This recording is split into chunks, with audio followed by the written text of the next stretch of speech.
پیغمبر علیه الصلاة والسلام فرمایي که یو سړی دا ووایي من قال رضیت بالله ربا وبالاسلام دینا وبمحمد نبیا وجبت له الجنه. چا یو واره دا وویل رضیت بالله ربا، زه په دې خبره راضي یم چې زما رب چې دی هغه الله دی، د الله په ربوبیت باندې زه راضي یم، دا یوه خبره. او بیا په دې خبره راضي یم چې زما دین چې دی هغه اسلام دی. بیا په دې خبره زه راضي یم چې محمد صلی الله علیه وسلم زما نبی دی. وجبت له الجنه.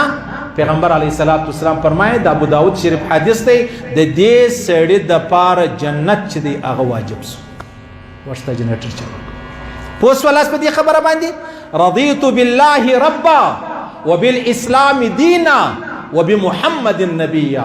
زه راضي په دې خبره یم چې الله زما رب دی، زه راضي په دې خبره یم چې اسلام زما دین دی، زه راضي په دې خبره یم چې محمد صلی الله علیه وسلم زما نبی دی. د الله رسول فرمایي وجبت له الجنه، پر دا خبره باندې د ده دپاره جنت چې دی هغه واجب سو. بیا حدیث کې راځي پیغمبر علیه الصلاة والسلام فرمایي د مسند امام احمد حدیث را نقل کړی دی.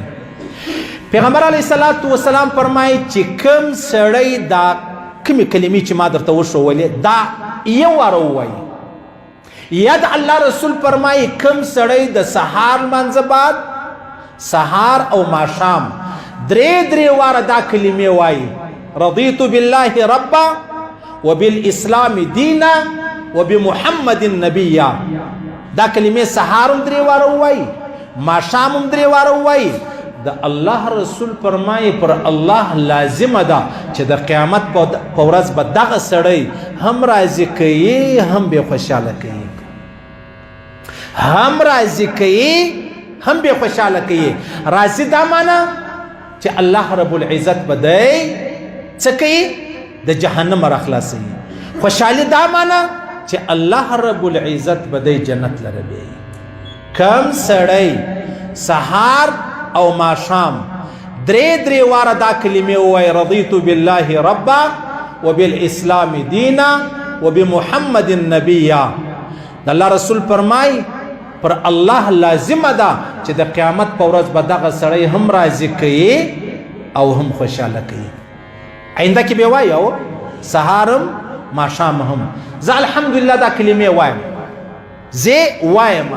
اوس په دې کې خبره دا ده یو سړی وایي یاره زما په عربي نه زده کېږي، دی وایه درې واره سهار چې الله ستا په ربوبیت زه راضي یم چې ته زما رب یې، په دې زه راضي یم چې زما اسلام چې دی هغه زما دین دی، او په دې راضي یم چې محمد رسول الله صلی الله علیه وسلم زما نبی دی. درې واره دا خبره وکړه. د الله رسول فرمایي پر الله لازمه ده چې د قیامت په ورځ به تا خوشحاله کوي هم او تا به راضي کوي هم.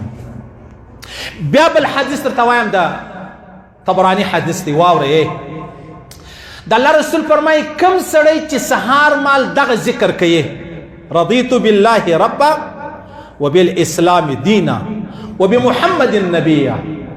د الله رسول فرمایي وانا زعیم، زه د دې خبرې ضامن یم، زه د دې خبرې مطلب ذمہواره یم چې د قیامت په ورځ به زه تا تر لاس نسم او جنت لره به دې رسوم.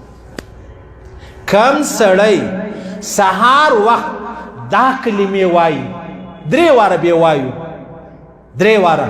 د الله رسول فرمایي زه زعیم یم، زه ذمہواره یم، زه ستا ضامن یم چې زه به تا تر لاس نسم او جنت لره به دې بیایم. د الله د رسول خبره نعوذ بالله خلاف کېدلی سي، د الله د رسول ضمانت خلاف کېدلی سي، د الله د رسول چې ما او تا بروسه ور باندې وکړو هغه خلاف کېدلی سي. نو چې نسي کېدلی ما او تا و دې خبرې ته تړلی یو چې ما او تا به څه کوو، ما او تا به دا کلمې شریفې وایي. پیغمبر علیه الصلاة والسلام فرمایي کوم سړی چې دغه کلمې وایي رضیت بالله ربا وبالاسلام دینا وبمحمد نبیا، دغه سړی به د ایمان په خوند پوه سي او دغه سړی به د ایمان چې کم خوند دی هغه به الله ودته ور حاصل کی ور نصیب کی.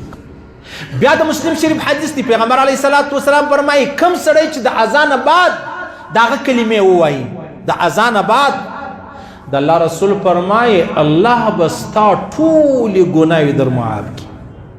الله به ستا ټولې ګناوې در معاف کی. ګوره ما او تا مسلمانان یو، ما او تا کلمه ګویو، څوک 40 کاله، څوک 50 کاله، څوک 80 کاله، تر نن ورځې ما او تا 2 کسان سپین ږیري و علما او تبلیغ والا به ناحسابه کو، ما او تا و دې تورو ته نه رسېدلي چې په هغه کې د الله د رسول ضمانت هم دی، د الله د رسول ذمواري هم ده، په هغه کې د الله رسول فرمایي پر الله لازمه هم ده، لازمه د احسان په خاطر دا نه چې ما ته حق ور باندې لرو، د احسان په خاطر لازمه هم ده چې الله به موږ راضي کوي، الله به موږ خوشاله کوي. د الله رسول فرمایي تر لاس دې نس جنت لره دی بیم.